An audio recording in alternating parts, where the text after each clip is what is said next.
Allahumma salli ala sayyidina Muhammadin tibil qulub. Baik, terima kasih Anda masih bersama saya dalam acara Talkshow Sudut Pandang, sebuah perbincangan yang membahas peristiwa dari perspektif yang seharusnya. Dan para pemirsa, edisi ini sangat-sangat spesial karena kita di studio TV9 Nusantara sudah hadir junjungan kita semua, idola kita semua, yang telah mengantarkan kita untuk lebih mencintai Rasulullah Muhammad SAW.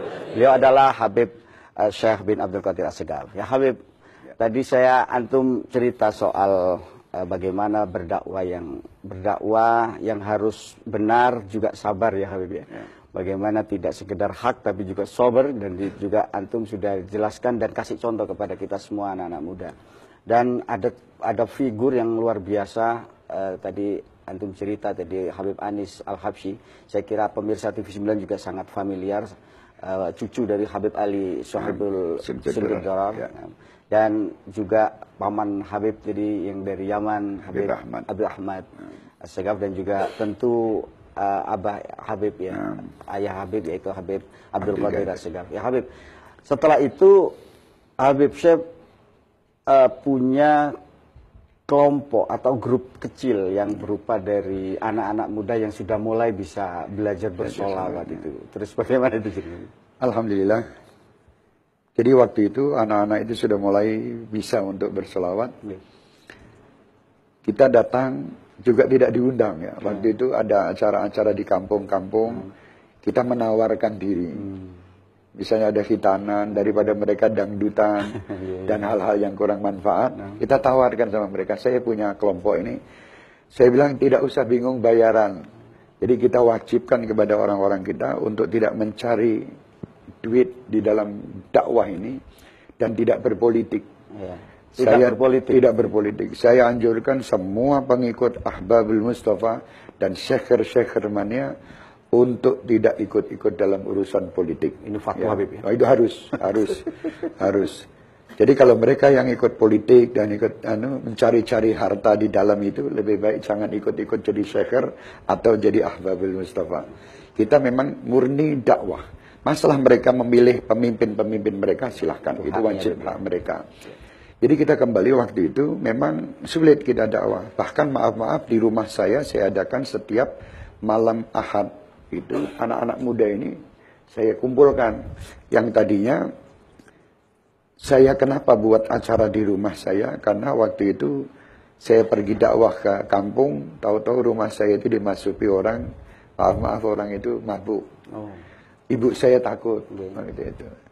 Saya datang, ibu saya menangis, wahai anakku, tadi di sini ada orang-orang yang mabuk, datang anak muda minta duit sama saya dengan paksa. Saya bilang, oh maaf Bu, mungkin itu yang salah saya. Karena mungkin ada hak-hak dia yang belum kita sampaikan. Insya Allah Bu, habis ini tidak ada lagi orang yang akan masuk di rumah kita. Apalagi dia mabuk, kecuali orang-orang yang bersolawat dan berbuat baik. Saya gitu. Subhanallah, waktu itu saya datangi orang-orang yang mabuk ini. Saya bilang, saya ajak pengajian mau. Di rumah saya, setiap malam Ahad 1 jam aja, maghrib sampai isya. Pengajian apa? Bebas. Mau pakai celana pendek boleh, mau pakai baju apa silakan. Yang penting kamu maghrib sama isya, sholat maghrib nanti sama saya kasih sarung. Terus habis itu duduk ngobrol sama saya, pulang saya kasih duit. Saya bilang begitu sama mereka, untuk memancing aja. Subhanallah, waktu itu datang lebih orang 10. Pertama majelis di rumah itu, 10 orang saya cuma ngobrol aja. Pulang juga tidak saya kasih duit, mereka tidak meminta itu.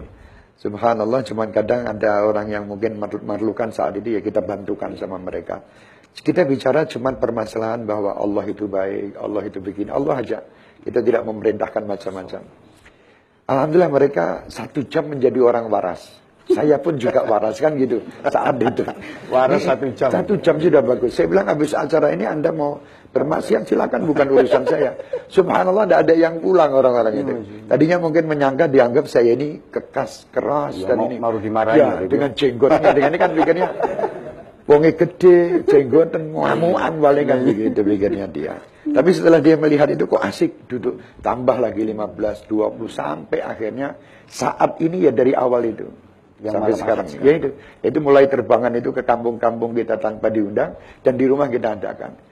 Pernah terjadi juga yang lucu saat-saat kita bersolawat dengan orang di kampung kita itu, di rumah kita sama jamaah dari pemuda-pemuda ini. Dilempar dari kampung samping, dilempar batu kita, dianggap bahwa majelis kita ini yang tidak manfaat, tidak ada tuntunan. Saya bilang sama mereka, tidak masalah, baru dilempar. Nabi Muhammad itu dilempar sampai kena tubuhnya, berlumuran darah. Beliau tidak marah kok. Kita kenapa baru dilempar batu dan tidak ada yang kena? Kenapa kok pakai marah? Itu yang melempar, saya bilang tidak usah. Yang melempar mungkin belum tahu. Kita doakan seperti doa Rasul.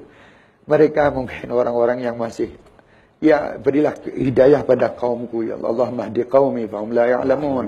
Mereka masih belum tahu. Siapa tahu nanti kalau mereka tahu kan akan ikut. Itu aja yang kita sampaikan. Karena anak-anak muda ini kan emosi, mereka emosi. Jadi kita selalu mengambil contoh bahwa Rasul, kira-kira kamu sama Rasulullah tadi itu berat mana ujiannya? Berat Rasulullah sudah. Kamu yang mestinya seperti kita ini lebih daripada Rasulullah ujiannya mestinya. Karena kita tidak bisa menjalankan ibadah kepada Allah dengan sempurna. Dengan itu alhamdulillah terus berjalan.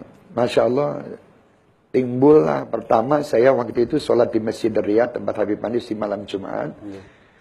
Itu istilahnya mulai keluar dari kota Solo gitu. Dari sholat Jumat, tahu-tahu ada rombongan dari kota Sragen. Itu mencari orang untuk bersolawat di Sragen.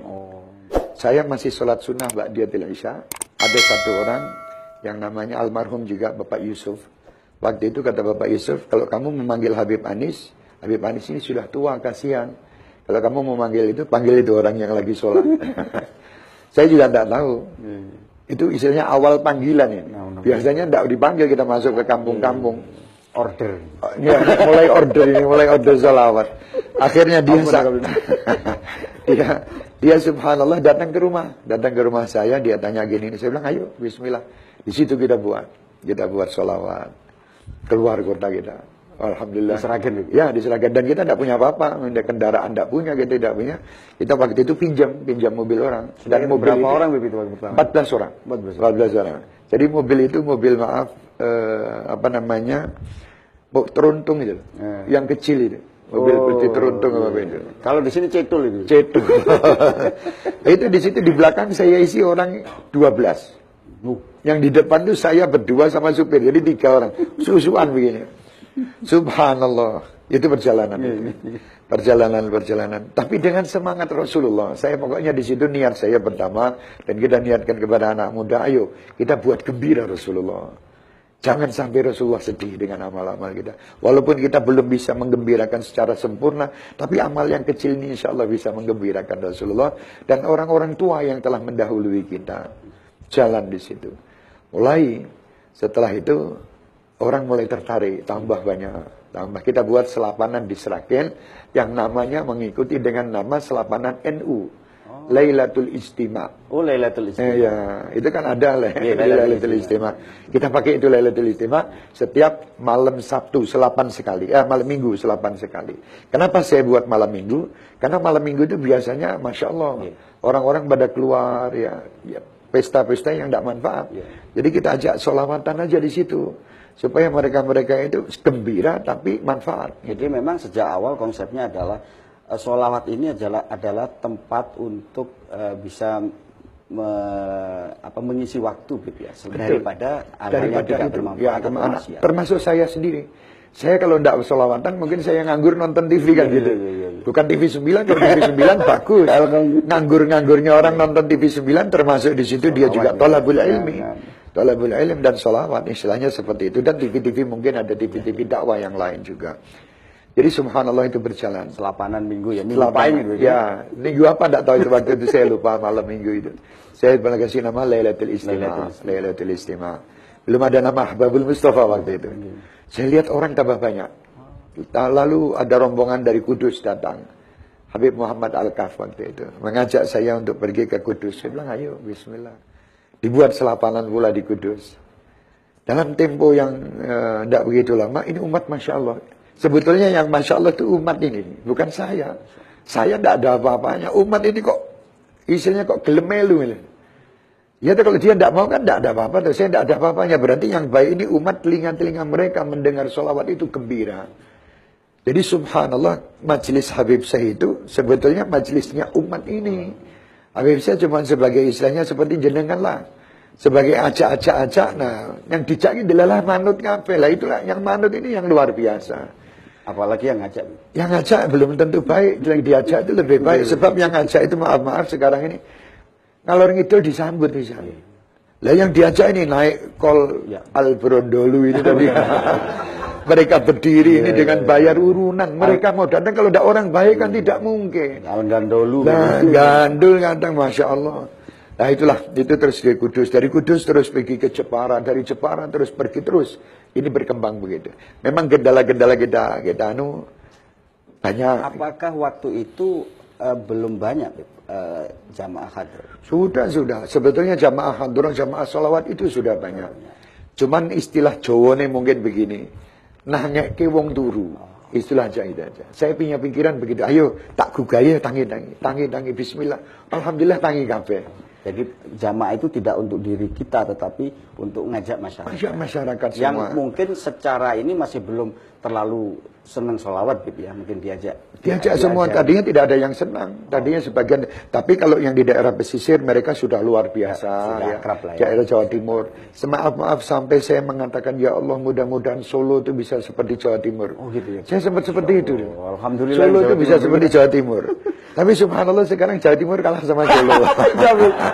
Kalau hall kita semua ke sana. Bukan kalah atau menang tidak, tapi saya lihat alhamdulillah luar biasa. Solo itu berkat doa orang Jawa Timur juga. Doanya moga-moga Jawa Timur seperti Solo. Amin. Amin, insya Allah semuanya baik, semuanya baik. Saya yakin mereka luar biasa. Dan saya lihat memang terus berkembang. Setelah berkembang begitu, tahu-tahu timbul Syekh Hermania. Setelah ribuan orang yang hadir, tahu-tahu ada Syekh Hermania. Saya heran nih, siapa yang membuat? Saya juga tidak tahu. Tahu-tahu timbul sendiri itu. Bukan atas inisiatif saya, bukan manusia itu timbul sendiri. Jadi ini benar-benar gerakannya umat. Anak muda itu, anak muda. Saya waktu mereka berbuat begitu, saya mulai takut nanti macam-macam ini. Saya tidak mau istilahnya anak-anak muda sholawat ini disamakan dengan anak-anak muda yang maksiat. Kumpulan-kumpulan yang tidak ada manfaat gitu. Akhirnya saya tanya, alhamdulillah waktu itu ada dari Prodadi itu Gus Duha, terus ada beberapa orang waktu itu saya kumpulkan, saya dari Jogja juga ada. Itu masih pertama. Coba kamu lihat berapa gara-gara shaker yang ada di Facebook dan ini. Ternyata waktu itu sudah terkumpul anak-anak ini muda ini sekitar 16.000 anak. 16.000. Saya bilang juga dia harus stop, kalau bisa dibubarkan. Loh kenapa Beb, ini kan niat baik. Saya takut nanti mereka terjerumus ke lembah politik, ke masalah-masalah yang tidak manfaat. Tidak Beb, nanti insya Allah bisa kita atur kata mereka. Oke, kalau memang diatur persyaratannya harus begini. Shaker tadi itu yang saya sampaikan, tidak berpolitik, tidak hura-hura. Tidak terus ini bukan satu wadah senang tapi senang yang beradab akhlak. Jangan senang yang lepas kontrol gitu. Namanya manusia tambah lama tambah banyak. Mengaturnya pun juga tidak semudah apa yang kita khayalkan. Sampai saya itu di SMS dari orang dari Amerika waktu itu. Orang ini sempat menyalahkan kegiatan kita, syaker-syaker ini. Bahwa itu lihat mau kumpul anak-anak muda dengan benderanya, dengan goyangannya, dengan ini bahkan di situ ada yang berpacaran dan di ini ada yang begitu. Saya bilang maaf, insya Allah apa yang Anda ucapkan itu benar. Tidak mungkin di dalam satu majelis itu semua orang baik. Cuman saya merasa mereka adalah saudara saya. Mereka anak-anak muda yang hebat. Yang tidak hebat di saat itu, siapa tahu nanti berkat yang hebat dia akan jadi hebat. Saya begitukan mereka. Berkat rahmat Allah dan Rasulnya, mereka akan menjadi yang baik. Dan maaf, saya minta solusi jalan keluar bagaimana supaya setiap malam Ahad saya bisa mengumpulkan anak muda minim 20.000 ini. Ada jalan? Tolong kasih saya jalan. Waktu itu dia juga tidak menjawab dan tidak ada jalan. Soalnya apa? Jalannya cuma sholawat, dan di sholawat ini dengan adanya kiai, dengan adanya habaib yang menyampaikan ceramah, di situ banyak orang-orang, anak-anak muda yang tadinya lupa kepada Allah, jadi kembali. Maaf, dalam 10.000 yang balik satu aja, itu buat saya sudah luar biasa. Tidak usah 10.000. Misalnya 10.000 yang waras itu wong siji tok dalam majelis itu, saya sudah bersyukur kepada Allah. Saya termasuk yang waras, bukan mereka. Saya waras di saat itu saya menjadi orang yang betul-betul ingat Allah. Yaitu orang kan kadang mikir yang tidak usah besar-besar lah. Kita ajak-ajak ini, siapa tahu di dalam majelis itu rahmat turun, maghfirah turun. Kan kita sama-sama doa. Belum tentu doa yang memimpin itu yang kabul. Mungkin doa seorang tua atau yang di bawah yang mengamin itu bisa lebih mustajab. Nah, itu kendala-kendala yang kita hadapi terus. Pukulan-pukulan seperti itu. Tapi saya merasa senang. Kritikan, masukan-masukan dari mereka itu membuat saya tambah semangat. Tambah semangat. Dan saya tahu kesalahan saya. Teman Anda yang baik adalah orang yang selalu memberi nasihat kepada Anda. Bukan orang yang selalu menyanjung Anda. Kan begitu. Muja ini malah justru menjerumuskan nantinya. Ya, karena mungkin tidak tepat dengan anunya. Alhamdulillah itu berjalan. Berjalan. Syekhar ini timbul. Dan sekarang sudah ratusan ribu. Ratusan ribu. Jutaan Beb kayaknya. Saya tidak tahu. Jadi Alhamdulillah saya sampai di Jawa Timur. Alhamdulillah wakil gubernur kita jadikan Rois Syekhar di sini. Rois Syekhar. Ya. Rais Kesipul. Dan Alhamdulillah memang Syekhar itu istilahnya insya Allah anak-anak muda, kelompok anak-anak muda yang ingin menjadi baik. Ya, jadi saya tidak mengatakan bahwa bukan mereka menyintai saya, mereka menyintai Rasul Muhammad SAW. Dan mereka orang-orang yang baik. Seandainya di saat acara mungkin ada kekurangan tepatan tingkah laku mereka, kita wajib menasihati. Bukan hanya menjelek-jelekkan mereka, nasihati mereka. Mereka insya Allah akan jadi baik. Amin, amin. Dan mudah-mudahan ke depannya akan selalu tambah Amin, baik. insya Allah, insya Allah ya Habib. Dan luar biasa para pemirsa, Syekhar adalah komunitas anak muda yang ingin menjadi baik. Ya. Sebuah quote dari Habib Syekh yang mungkin ini bisa juga dicatat oleh semua Syekhar mania, penggemar sholawat dan seluruh masyarakat Indonesia dan juga dunia. Para pemirsa jangan kemana-mana, kita masih akan menggali tentang bagaimana soal syair-syairnya, soal tabuannya dan sebagainya. Tetap di acara Sudut Pandang spesial Maulid Nabi Muhammad SAW.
اللهم صل على سيدنا محمد